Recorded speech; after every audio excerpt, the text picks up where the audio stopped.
याद रखना, धन की तीन ही गति होती है, या तो दान करो, वो आपको यशस्वी बनाएगा, स्वयं भोग करो, कुछ देर के लिए चलने लायक बनाएगा, बाद में शुगर से ग्रसित कर देगा।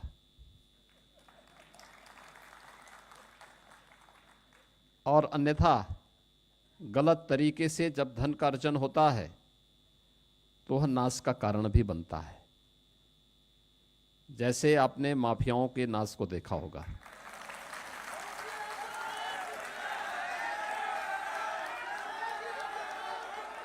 तो दानम, भोगम और नाशम, ये धन की तीन गति है। दान देश, काल और पात्र को देख करके, हमारे पूर्वजों ने, भारतीय मनीषा ने दान के लिए भी कुछ बातें कही, जिसके बारे में श्रीमद् भगवत गीता में उसके बारे में छोटा सा एक उदाहरण खन्ना जी ने भी यहां पे प्रस्तुत किया।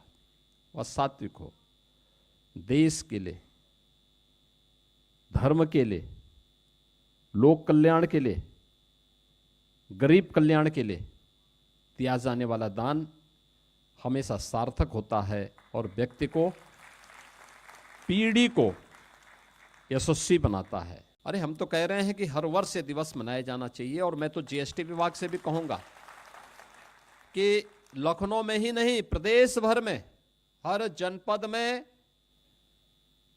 सेलेक्ट करिए, प्रदेश में जो सर्वाधिक जीएसटी देने वाले हैं उनका लखनऊ में, और जनपद में जो सर्वाधिक जीएसटी देने वाले हैं उनको जनपदों में ऐसे 10-10 व्यापारियों का सम्मान इस दिवस पर किया जाना चाहिए।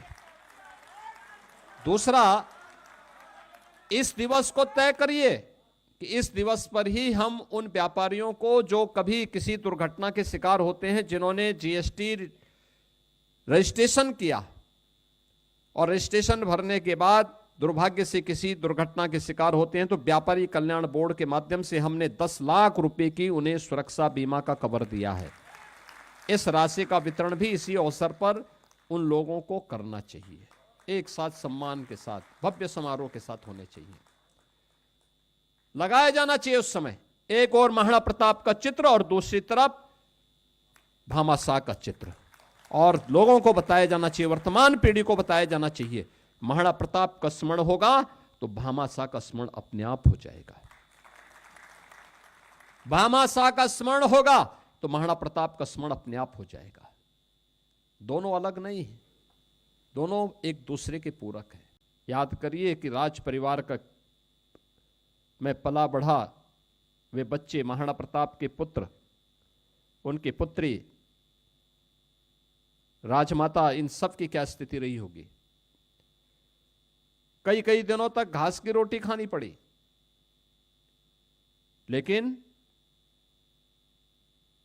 देश और धर्म की खातिर विदेशी हुकूमत के सामने सिर नहीं झुकाना है, और उसके लिए तैयारी जब कर रहे थे उस समय दो ही प्रकार की चीजें उनके सामने थी। हर हाल में मेवाड़ को की रक्षा करना है, भारत के अंदर स्वाधीनता की लौ को जलाना है, विदेशी दासता से, किसी भी प्रकार से विदेशी दासता को भारत के ऊपर मुखर नहीं होने देना है, उसके काले बादल भारत के ऊपर नहीं छाने चाहिए। एक संकल्प के साथ जब उन्होंने कार्य करना प्रारंभ किया तो उस समय अरावली के उन जंगलों में वहां के भील और मीना जाति के लोगों ने ही उनकी मदद की थी। सेना संगठन का कार्य करना है, दुश्मन की सेना पीछे पड़ी हुई है, परिवार के लोग भूखों बिलख रहे हैं, कैसा होगा, कैसे इस कार्य हो पाएगा। लेकिन वहां के भील, वहां की जनजातियों ने भी स्वदेश और स्वाभिमान के इस महत्व को समझा था और वे महाराणा प्रताप के साथ खड़े रहे। कैसे छापामार युद्ध होता है, इस युद्ध कला को महाराणा प्रताप ने उस कालखंड में प्रस्तुत करके अकबर के दांत खट्टे कर दिए थे, मुगल सेना के दांत खट्टे करने के काम किए थे। और अंत में जब दानवीर भामाशाह उनकी सेवा में उपस्थित हुए तो उन्होंने इस बात को कहा कि मेरी जितनी संपत्ति है, इस संपत्ति में फिर से सेना के पुनर्गठन के लिए अर्पित कर रहा हूं। महाराणा प्रताप ने कहा, ये क्या कर रहे हो भाई? अरे सारे लोग तो अपने लिए अर्जित करते हैं।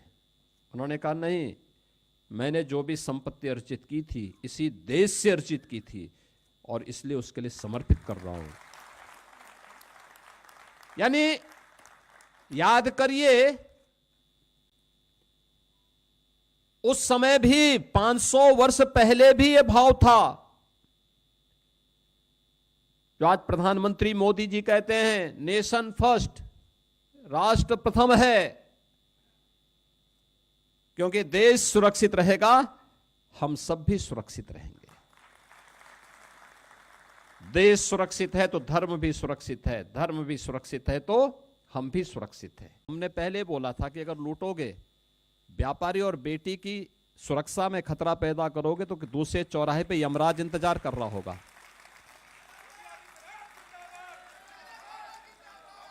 तो यमराज ने जब टिकट उनका काटा तो वे चिल्ला उठे, कह रहे साहब देखिए अत्याचार हो रहा है। अरे अत्याचार तब नहीं हो रहा था जब व्यापारी पे गोली मार रहे थे, और जब उसकी प्रतिक्रिया हुई तो उसके बाद चिल्ला उठे।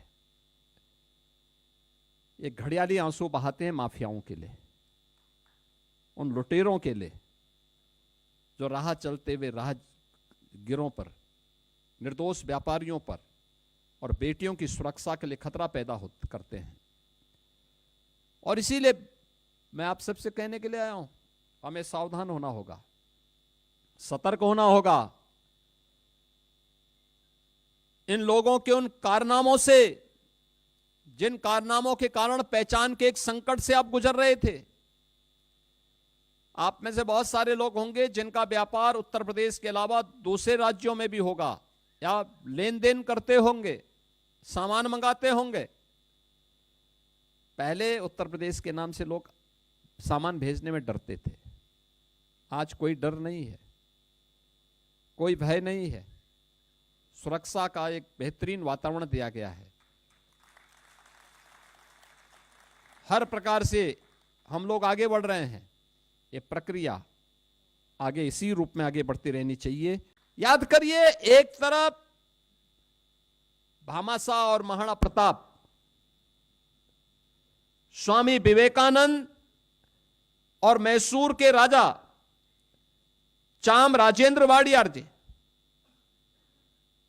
डॉक्टर भीमराव अंबेडकर और सयाजीराव गायकवाड़ बड़ोदरा के महाराजा और केतड़ी राजस्थान के महाराजा अजीत सिंह जी।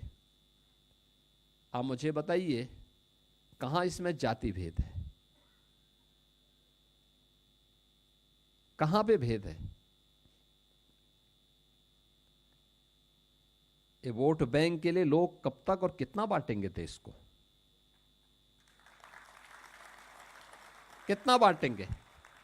ये बांटने वाले लोग वही हैं जिनको जब अवसर मिला था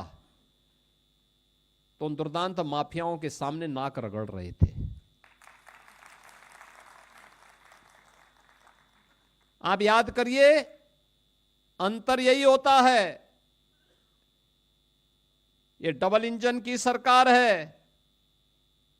आदरणीय प्रधानमंत्री जी की प्रेरणा से जब सकारात्मक सोच के साथ सरकार कार्य करती है तो हमने यहां के परंपरागत उद्यम को प्रोत्साहित करने के लिए वन डिस्ट्रिक्ट वन प्रोडक्ट की योजना चलाई। करोड़ों लोगों को रोजगार मिला। व्यापारियों को अपने प्रोडक्ट को एक प्लेटफॉर्म प्राप्त हुआ और वो एक्सपोर्ट का एक नया केंद्र बन गया। लेकिन इस जाति के नाम पर बांटने वाले लोगों ने माफियाओं के सामने सत्ता को गिरवी रख दिया था और इन्होंने वन डिस्ट्रिक्ट वन माफिया देकर के प्रदेश की कानून व्यवस्था को पूरी तरह सत्यानाश करके रख दिया था। ये वही लोग हैं, आज भी ये लोग घूमते हैं, क्योंकि पहले तो नौकरी के नाम पे वसूली करते थे। आज जब वसूली का धंधा बंद हो गया, गुर्गों की दुकानों को बंद करा दिया गया, अब ये लोग जाति के नाम पर बांटने का काम कर रहे हैं। जगह जगह जाकर के जगह जगह जा रहे हैं। मैं तो बार बार इस बात को कहता हूं कि बटोगे तो कटोगे।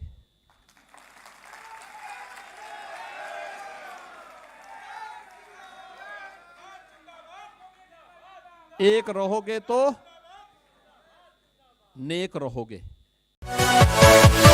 Yeah.